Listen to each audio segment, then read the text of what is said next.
Yo, what's going on YouTube? It's your boy, Atypical Security Guard. I'm heading home, driving through downtown Portland. Guys, listen, if you worked today, I hope that you had a great day.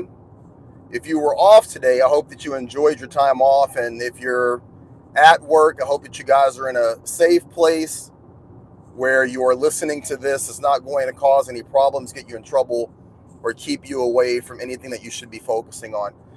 Nothing to see. We're doing the dark car YouTube type shit. Just listen to the audio. Today we're going to be talking about 5 ways to gain more respect from police officers. This is a topic that comes up a lot. New security guards who are wondering about gaining more respect from police officers, either for their own benefit, for the benefit of working the post that they are at, having better access, maybe having more respect and police officers in their environment. There's a lot of different. Now, kind of personally, this topic has been something that I've really shied away from, because I don't believe that we should ever put ourselves in a position where we are seeking validation, right? I don't feel that it's proper in a professional sense to seek validation, whether that's from police officers, whether that's from customers.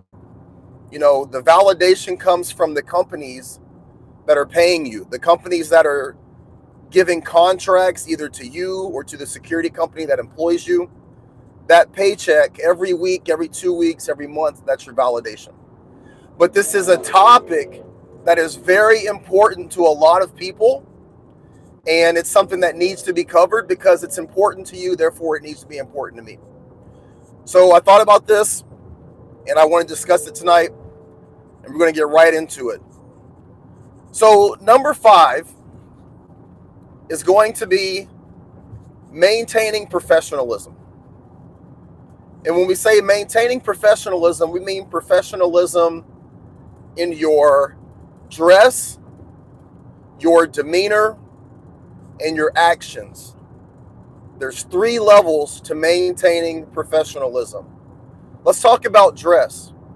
Now, we've had many conversations about whether or not you should be wearing certain types of gear, whether or not you should have certain types of equipment. That's irrelevant. Whatever your uniform is for the day at the post that you're working, it needs to be squared away. I'm hoping that if you're following this channel, if you're serious about being a guard, you're serious about being a security officer, that you understand what squared away means for your uniform in your environment at your post. I work in Portland, Oregon. I work downtown. I work in a very difficult, let's just say that, difficult environment. My uniform for the day is going to be very different from someone who is working in Bozeman, Montana. Whatever it is that you are wearing, whether that's a full kit or whether that is a high-vis shirt, whether you're wearing a bulletproof vest, you're wearing a stab vest, or you're wearing a button-down, whatever it is that you're wearing, make sure that you're wearing your uniform properly, that your uniform is clean, that your uniform is fitted, and whatever items that you're supposed to have, they're in good working order. You're never going to gain respect from anyone, whether that's a police officer, the customer, the client, or the subject, if either your uniform or your equipment doesn't measure up. And that should go without saying. That's your dress. Your demeanor is how you carry yourself. A large amount of respect, and this can be in work or this can be in life, it comes down to how you carry yourself. Guys, if you don't have a positive enough view of yourself, if you don't think of yourself in high enough regard, that comes across in every aspect of your life. I'm a confident security guard, but I'm a very confident person in general. I believe in myself in general. I have faith in my abilities in general. I don't care if I'm wearing a security uniform or a fucking gunny sack. I know who I am. I know what I'm capable of. I know what I bring to the table.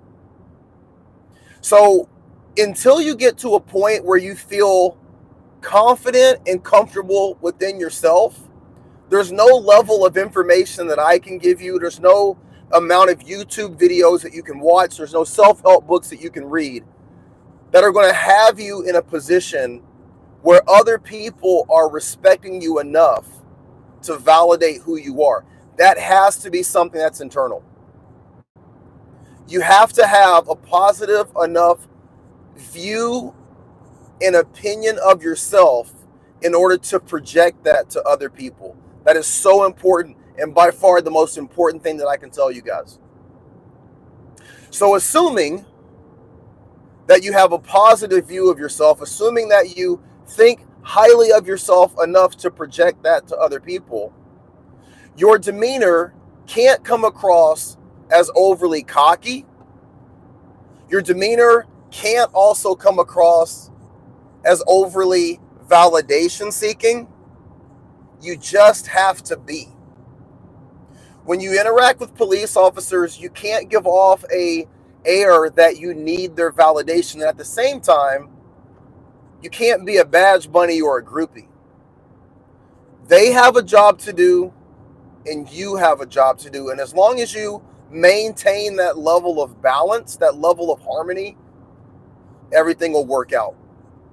So that's dress, that's demeanor. Now, professionalism in action. Guys, as long as you are in your capacity as a security guard or security officer, and you behave outside of the post orders, you do things that are not necessary, you go over and above, you overstep, you're never going to gain that respect. Whatever it is that you're supposed to be doing at your post, when the police arrive, that's what they're expecting of you. If you're working in a capacity that is observe and report, and the police have to respond to a situation where you've gone hands-on, that is going to be cause for concern. If you are in an unarmed capacity and the police are responding to situations where you've utilized a knife or you've utilized some other unauthorized tool and you're creating a much more dangerous environment for yourself than you need to, you're creating a situation where now there's a paper trail, there's an investigation, there's more work that has to be done than was necessary because you've gone outside of the lines of what it is that you're supposed to do. You're not going to gain respect from that either. Stay within the scope of what it is that you're doing. I had a great police officer on one of my podcasts. This was maybe a year ago. He runs a channel called Diesel TV. And he has since become a chief of police down in Georgia. I don't know if he's still doing his YouTube thing since he became a chief of police, but he talked about his biggest issue with security guards. And he said, we want to come to the scene. We want to get the information from you because you were there. You saw what happened. You heard what happened. You were a part of the situation. We want to come and we want to get information from you so that we can do our job. What we don't want to do is respond to the scene and have to revive you or resuscitate you or arrest you. He said that was his biggest pet peeve with security guards and security officers, that he couldn't just come to the scene and get the information from the security guards because he was having to either save the security guard or arrest and reprimand the security guard. He's like, just do your job, do your part, and then we'll do our part. So that's 3 levels of maintaining professionalism. The second thing is communication. a great mentor of mine, a supervisor of mine, former police officer, he says, I only ask these few things of you. Be honest with me, be clear and concise, and be transparent. Be honest, clear and concise, and transparent. If you can do those three things when dealing with police officers, your respect will go through the roof. When the police officer shows up and says, what happened? Be honest. This is what the subject did. This is where he was. This is where he went. This is what he has on. Be clear and concise. He came in, he threw a bottle of tomatoes at me, and he pushed one of the associates as he left. It's very, very, very important for security guards to not put themselves in a situation where they are talking police. Yeah, we had a Berg 3. The perp did this. The cops don't want that. It's not your place as a security guard to dictate what the infraction was. Just clearly and concisely tell the police officer, this is what the guy did. This is where it happened. This is what he has on. This is where he went. And then being transparent is talking about what it is that you were involved in, what your role in the situation was. I'm the security officer here. This is the security manager. Here's the manager's information. Just being very to the point. When the police officers, I know in Portland, because they're so backed up and so short-staffed, and I'm assuming it's like this across the board, when the police officers do arrive, they've got so much to do. They don't have a lot of time. They're understaffed. Don't bog them down with unnecessary information. This is what happened. This is where it happened. This is when it happened. This is who was involved. This is what they had on. This is where they went. The third thing is to respect the boundaries. I cannot stress this enough. Once the police arrive at your scene, it's their scene.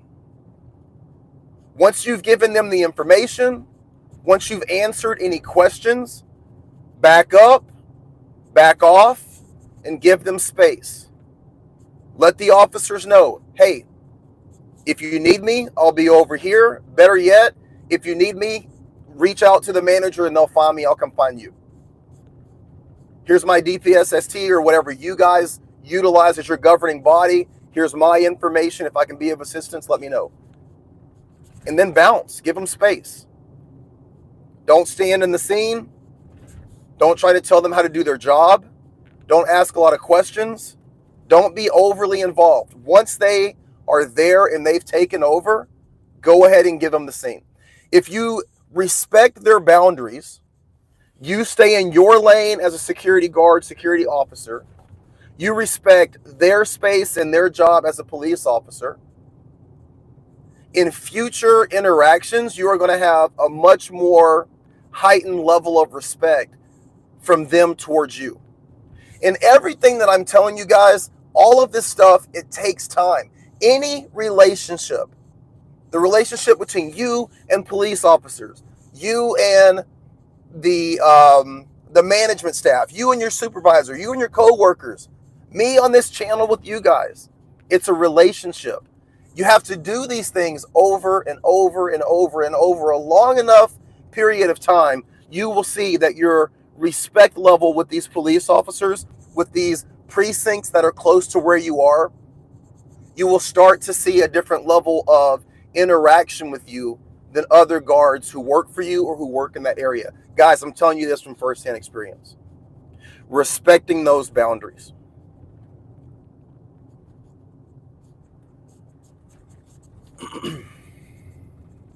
Number 4 is going to be continuing to train and improve. If you live in an area that has local firearms ranges, firing ranges. I don't know why I didn't say that. Spend time at your firing ranges. When you're there, you're going to run into former police officers. They will have former police working as range safety officers. They'll have former police officers who are working as instructors. My advice to you, have conversations with those range safety officers. Tell them what you do. Talk to them about your experiences. Talk to them about what you deal with on a daily basis. Start to normalize your experiences as a security guard to these former law enforcement officers. Another great tactic is to take classes from those instructors. Take classes from the former police officers. Let them teach you. Let them work with you. You do this enough. You spend enough time at the range. You spend enough time with these guys. You'll be surprised that they'll be like, department, you'd make a great candidate to be a cop. Maybe that's not something that you want to do, but I guarantee you the opportunities for you to interact with and be around and learn from more police officers down the road and other opportunities you to improve yourself.